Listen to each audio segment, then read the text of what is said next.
Welcome to Today in History, the show where the past pops up like a push notification and demands an update. On October 15th, 1582, the Gregorian calendar launched, which is history's way of saying, oops, we drifted from reality. 10 days vanished. Imagine going to bed on October 4th and waking up on October 15th, like a student who accidentally slept through midterms and daylight savings, but for civilization. People complain the Pope stole their rent days. If only we could delete our bad tweets that easily. Just, whoops, those days didn't count. Sorry, horoscope, retrograde ate your homework. Segment 2, Napoleon's tiny home makeover. October 15th, 1815, Napoleon arrived on St. Helena, the original open-concept, zero-amenity micro-apartment. He went from Europe is my charcuterie board to, sir, would you like the rock with a view of water or the water with a view of rock? The British basically invented Airbnb-exile. Ocean breezes, minimal neighbors, 2-star reviews for the food. He spent his days dictating history like a guy trying to win an online flame war with time itself. Honestly, the only thing more isolating is trying to explain crypto to your parents at Thanksgiving. Segment 3. Mata Hari's Mirage. On October 15th, 1917, Mata Hari was executed in France. A dancer, courtesan, alleged spy, and guaranteed subject of a dozen contradictory Netflix docudramas. Was she a mastermind or a scapegoat in a trench coat? The fog of war turned into the fog of branding. Intelligence agencies basically said, we can neither confirm nor deny, but we can absolutely sensationalize. It's the eternal problem. Once a story gets sexy, the truth gets intro music and a cliffhanger. If she lived today, she'd have 1 million followers and a Substack called Eyes Wide Shut, Down. Segment 4, Breakfast and the Black Panthers. October 15th, 1966, the Black Panther Party was founded in Oakland, a movement with leather jackets, sharper politics, and a community program menu longer than a farm-to-table brunch spot. Free breakfasts, health clinics, legal aid, radical ideas like kids shouldn't be hungry and maybe the Constitution should work on weekends. The state heard free pancakes and somehow processed it as existential threat. Funny how serving eggs can scramble power. Imagine if every meeting in Washington came with grits and a blood pressure screening. We'd pass bills just to get in line. Segment 5, the moratorium that roared. October 15th, 1969. The moratorium to end the war in Vietnam drew millions into the streets. A day where America hit pause and said, we are not background music. Marches became megaphones. Silence became evidence. It's amazing what happens when a nation cancels its appointment with apathy. If social media had existed, the hashtag would have broken the servers. And the algorithm would have been like, congrats, you've unlocked Democracy, limited series. Turns out democracy isn't a spectator sport. It's cardio. Bring comfortable shoes and a purpose.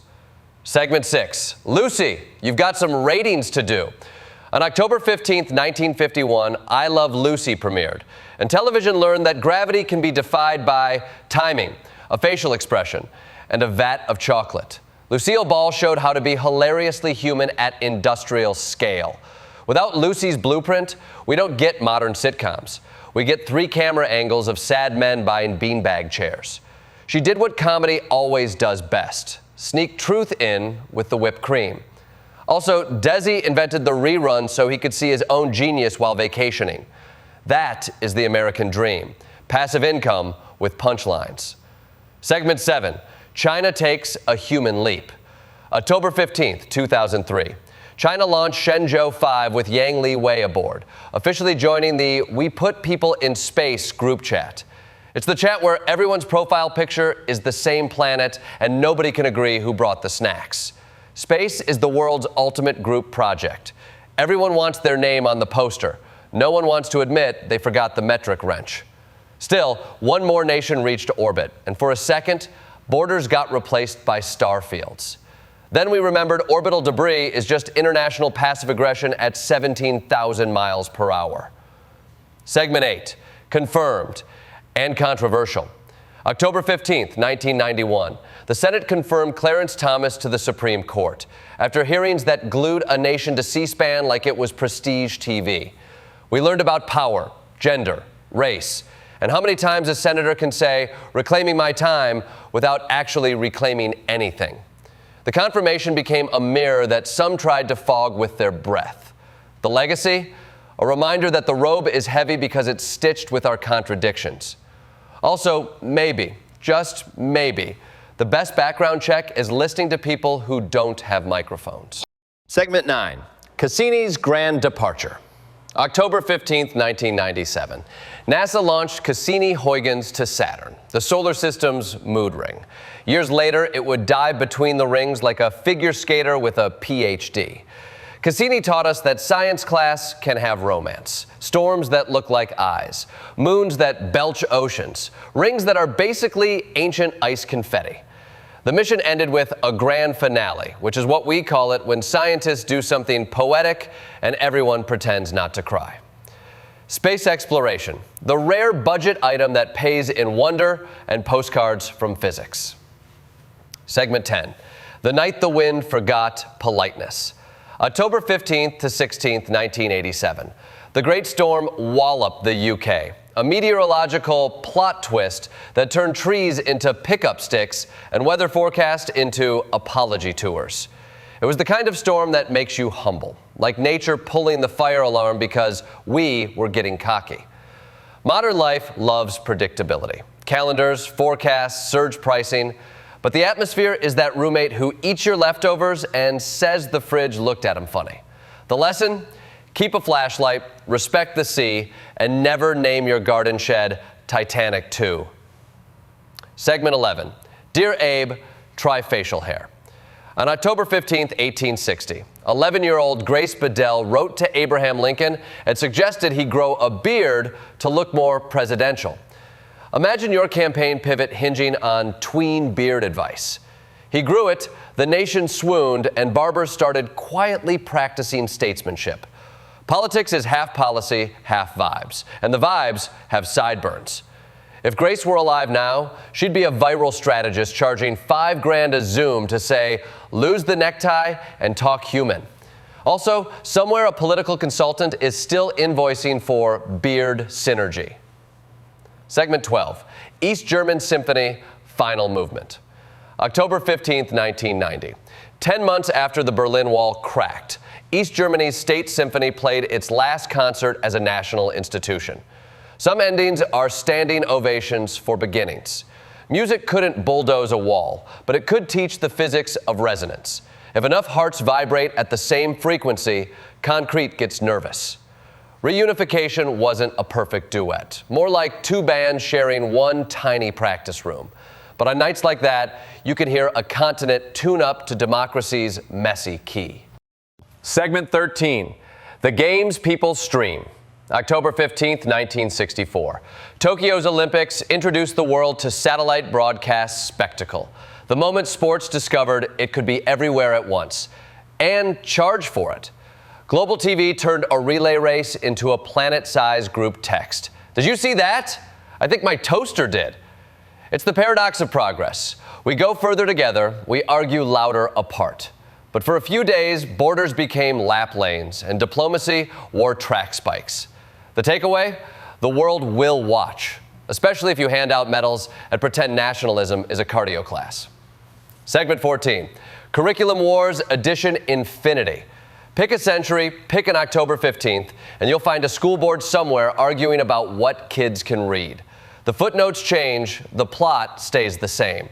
One side says books are dangerous. The other says ignorance is. Here's a fun test. If a page can overthrow your worldview, maybe your worldview is a folding chair. Education is the long con of democracy. We spend childhood teaching kids to ask questions, then spend adulthood begging them to stop. The past says don't. Keep asking. Wear down the answers until they shine. Segment 15, headlines as hula hoops. October 15th has always been a busy news day. Assassinations, elections, treaties, and at least one celebrity insisting a hat is a personality. Each headline is a hula hoop we try to keep spinning while the next one arrives. The trick isn't to spin faster. It's to ask, who made the hoop and why is it on fire? History is a generous recycler. Today's panic is tomorrow's podcast ad read. If that sounds cynical, remember the flip side. Today's small kindness is tomorrow's big tradition. Be the headline your grandkids brag about. Segment 16. Context is the coat check. What ties these October 15ths together? Not a conspiracy of dates, but a choreography of context. Calendars don't cause events. They catalog our audacity. We messed with time to fix our math. We exiled an emperor and learned power gets seasick. We watched a dancer become a legend and a cautionary tale. We fed kids, marched for peace, launched dreams past gravity, argued about justice, wrote a beard into office, and tuned Europe to a new key. That's a lot of human in one 24-hour container. Maybe that's why days feel small and history feels huge. Segment 17. Outro. Your turn on the timeline. So here's the assignment, because this class refuses to end. Pick one small thing today that a future historian could mistake for a miracle. Feed someone, write the letter, show up to the march, fund the science, read the banned book, grow the metaphorical beard. Every October 15th, we inherit a stack of receipts. The returns policy is strict, but the exchange counter is open. Bring your skepticism, your curiosity, and your best joke for the line. History loves a punchline that lands, and a citizen who does too.